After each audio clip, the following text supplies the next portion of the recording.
So if you remember back when I did my Pandemic Reign of Cthulhu, we made fun of the idea of what game will come next, right? You take Pandemic and you throw Cthulhu in there and you have your new game, right? And of course I'm a sucker for Cthulhu, and I'm also a sucker for a certain other type of theme of game, and you know what that theme is if you watch my videos this long. But we joked in the comments about maybe it'd be Ticket to Ride, you know, Cthulhu on Trains. Didn't think it was possible until one man stepped up and took that challenge, threw his gauntlet into the ring, or whatever the phrase is, and said, I can do it. I can make a train game with Cthulhu. And that man, the only man who could do it, I think, is Martin Wallace. Because Martin Wallace, we know, knows something about trains. Well, he knows something about train games. I don't know if he knows anything about trains or not. That's probably, maybe it's a hobby of his, who knows? But I know that the man knows something about train games and Cthulhu because of studying Emerald, right? So today we're taking a look at Auztralia with a Z, which is hard to say, but that's what we're looking at. Auztralia with a Z right now.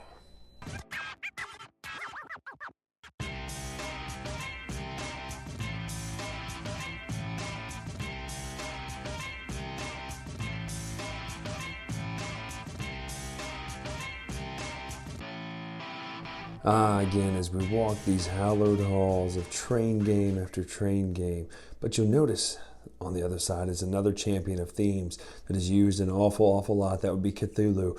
Old ones, Lovecraft, all of these different themes. But what if these two came together in a perfect marriage of one game, and that's Auztralia by Martin Wallace? What if these two were able to pull it off? What if we could take steam and coal and iron and Cthulhu and just go and make this wonderful product called Auztralia?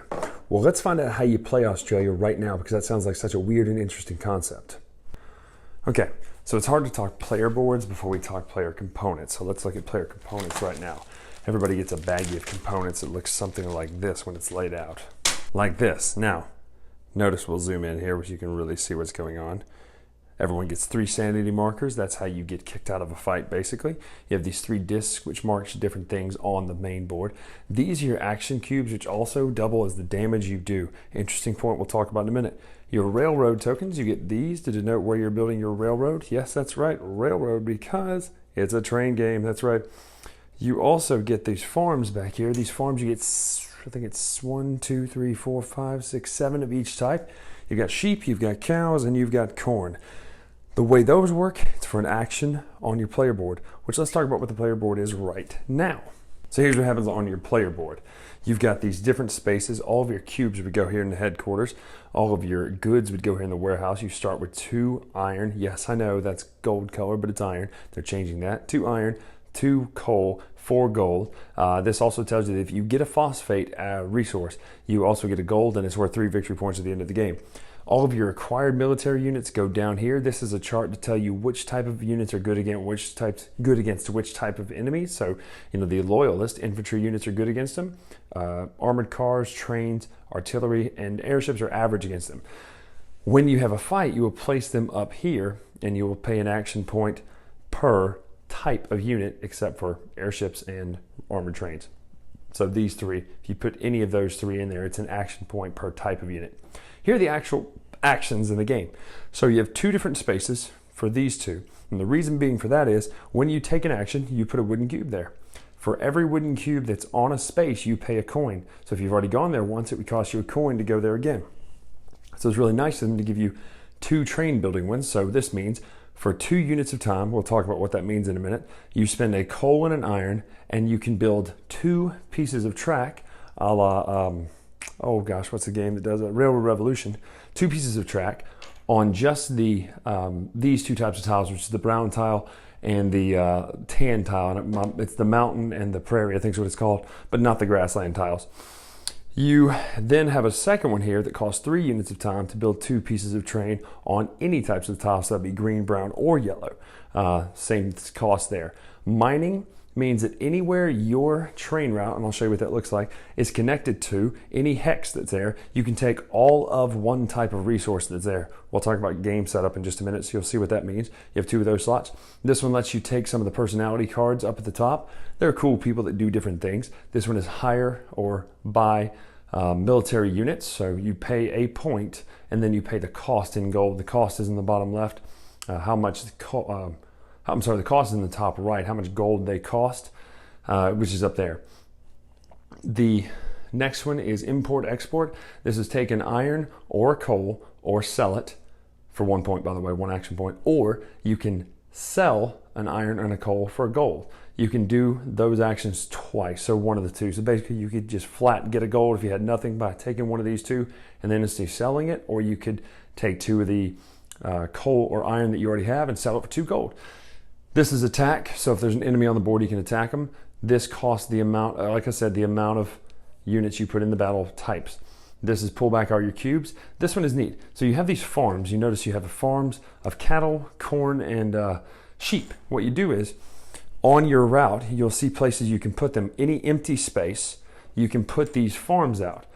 So you can put 1 of each type, and it costs you an action point per type you put out. So the most you could put out on 1 turn would be 1 of each type. You could do this and put those out there. This would get you a gold per each type that you put out there. Those are all the actions you can do on your board. Now let's talk about the main board and the main setup right now. So this is the main game board here. You've got all the different types of tiles here. We'll talk about what these triangles mean here in just a second. You should be able to see those triangles. That's the setup areas. Basically, it tells you what goes where on the board. All of these spaces down here are places you can put your port, which is basically your base of operations. If a port ever gets destroyed by an old one, game instantly ends. So let's look at what the game looks like when it gets set up right now. First of all, 13 of these starter tiles goes out. Once they're placed, you flip them all over. They're randomly, all the arrows always point up, by the way. They're random, and then you place everything out according to that. So these would be the monster tiles and the resources. And that would look like this. So as you can see, I didn't set up all of them, but it gives you a good idea of what the board will look like. Once you place them, these come off the board. Monsters, they get placed, or old ones, get placed according to their number. If a tile was ever adjacent to another tile, like if this tile was calling for this one to be filled, and so let's say so was that tile, and they were both calling for this space to be filled, like right here. A level 1 would upgrade to a level 2, but a level 3 would not upgrade like that. They only upgrade through specific means. But they do get placed according to their number, just like you see on the board. The gold goes out, iron goes out, and coal goes out. And again, so those actions later, when you're building from your port, you would need to have on your supply route these places. So now, when you do the mining action, you could mine here and get all of the gold there. You can mine there and get all the gold here. Now let's just say there was gold and iron here. When you did the mining action, you can only take one or the other. So you would extend your network out just like that by putting those train pieces further and further out. Now here's the thing. If a monster flips over and ever moves onto a space that is in your route, well then now your route is cut off for now until you defeat this monster. And we'll talk about what monster fighting and old one fighting looks like in just a minute, but talk about these spaces here. This is where you can put your types of farms. So along this route, you could still at this point put a a corn farm here, and then or a grain farm, and then let's just say he wasn't here anymore. You could then put a sheep farm here, but you don't have any things for cattle attached to your routes. You couldn't put a cattle farm out there. So that is how you do the networking. You build your network out further and further. You get these goods. If you were to take this phosphate, you would also get a gold and 3 victory points at the end of the game. Let's talk about fighting the old ones, because these stay flipped over until you choose to fight them and engage them, or until someone hits the turn track up here to level 20. You'll notice there's a purple token right here. Normally the old ones would be using this purple token to move their spaces on the board. So the way the movement works is kind of a Takedo system. I'll pull out another player disc so you can see what that looks like right now. So in a 2-player game, this is what would happen.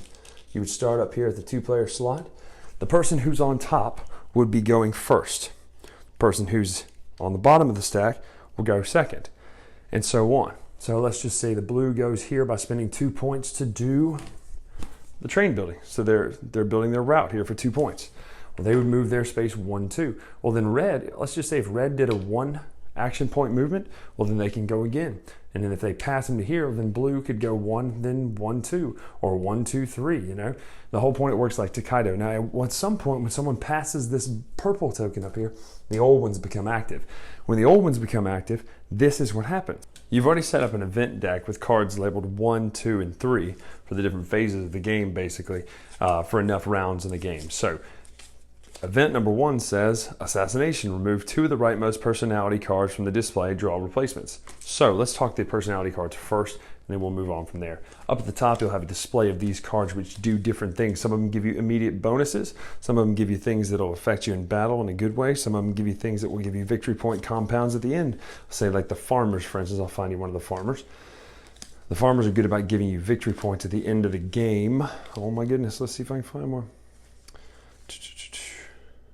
Yeah, you may double up on the placement of one type of farm. That's not the one I'm talking about. There's a specific type of farmer. Here he is, Tex McGuire. You get a victory point for every cattle farm you have in the game. But you notice as I was flicking through here, some of these inflicted 1 damage to an old one during combat. Military unit of your choice, you get a free military unit of your choice, 1-time use. Some of them are once per combat, some of them are once per use. A lot of them do different things that will help you during the game. Now, the events will flip up. In that event, you would have assassinated the 2 on the far right, and then you would have replaced them. However, the old ones also move with these cards. They move every single time they take a movement. And here's how it works. Before you notice the colors on the track up there, some of them are lighter in color and some of them are darker in color. When the purple token moves onto a lighter in color, that's when you draw the event card, not every time. But every time, you will draw 2 of these movement cards, and you will move based on who's circled here. So in this one, Cthulhu would move and Migos would move. If those aren't available, you'll draw another card. In this one, just the Migos would move. If that's not available, you're done. Nobody moves. In combat also works like this. You engage your forces based on what you have in the fight. Then you draw these cards. Now let's say you're fighting a Shoggoth. Well, in this one, only an airship does damage to the Shoggoth. It takes a damage, and you take a damage as well. That's what the purple cube means. You deal again. Oh, you don't do any damage to the Shoggoth, but he does damage and a sanity to you. Deal again. Airship does damage to him, you lose a sanity. And you can see that these cards are like that, where what you do to them is on the left side. That's an event card. What you do to them is on the left side, and what they do to you is on the right side. So you notice that some of them, have nothing on there. So if you get a bad turn of hands, you're doing no damage. But you see all the different damage you can do to them throughout the game. And basically the combat happens like that until you're either wiped out, until you wipe them out, or until you run out of sanity.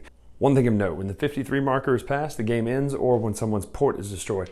If a farm is moved onto by an old one, they flip over to the blighted side and they're worth no points at the end of the game. Let's talk about what the points give you at the end of the game and wrap this thing up. So let's talk scoring. You calculate for each non-blighted farm is worth 2 victory points. Each phosphate disc is worth 3. Bonuses from your personality traits like cards like I was talking about the farmers. Victory points on old one tiles you've acquired. Notice that some of these, they all give you victory points down here.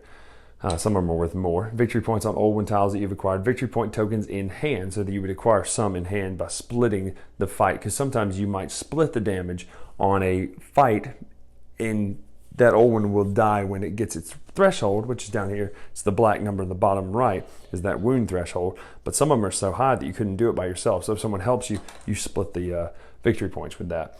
The old ones also score. So you could lose to the old ones. They score for each revealed old one tile on the board worth the number of points as indicated. So this one would be worth 1 point. However, if it was flipped over, it's worth double the points indicated on it. So the whole point is you need to explore to flip these old one tiles over to kill them. Each blighted farm to them is worth a victory point.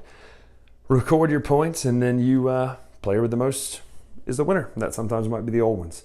That is how you play Auztralia right there. So how was Auztralia? Well, being that this is a prototype copy, Amanda was sending me some information about the game, saying that some of the things would be changed. So I was going to mention, that iron is yellow and things like that, but none of those superficial things matter because they're all getting changed. A lot of colors are being changed. A lot of components are being updated. So forget all of that stuff. But what about the game itself? What about how it actually plays? What about the fact that you are playing a train game with Cthulhu as the bad guy? Did you enjoy it? Yes, I did. Now, not to say there are a few things that bug me about it, and I'll tell you what those are, that can be fixed while you're playing, not something the designer has to fix. They can be fixed while you're playing. One is the player count. It's 4. Now, if you're playing 4 players and someone gets AP, it really slows the game down. That being said, if you know the game is going to be pretty long anyway, 2 hours plus, then you can prepare for that. But if you get somebody who waits until it's their turn and APs the whole thing and min-maxes every single option, it really slows the game down because of that whole turn, Takedo style turn mechanism, where if you're the last one, it's your turn. So it really can slow things down. But the thing I do like about it is I feel like a 3-player game is really that sweet spot. 2 seems like it'd be too empty, but 3 is that sweet spot because you're getting just enough interaction, just enough crowding of the other players, just enough resource competition, but you're also getting to go a little more often. And I think that's really the sweet spot for this game is a 3-player version.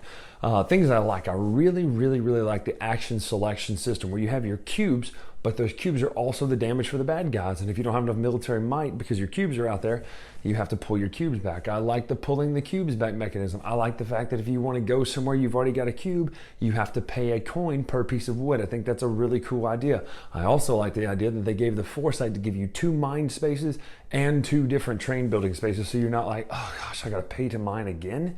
That was a really good move. The board looks great. I like having my own player board. I like the military units. I like buying the different types of military units. One thing I would ding it on, the fighting seems so incredibly random because you're dealing card after card after card and hoping that those cards turn up.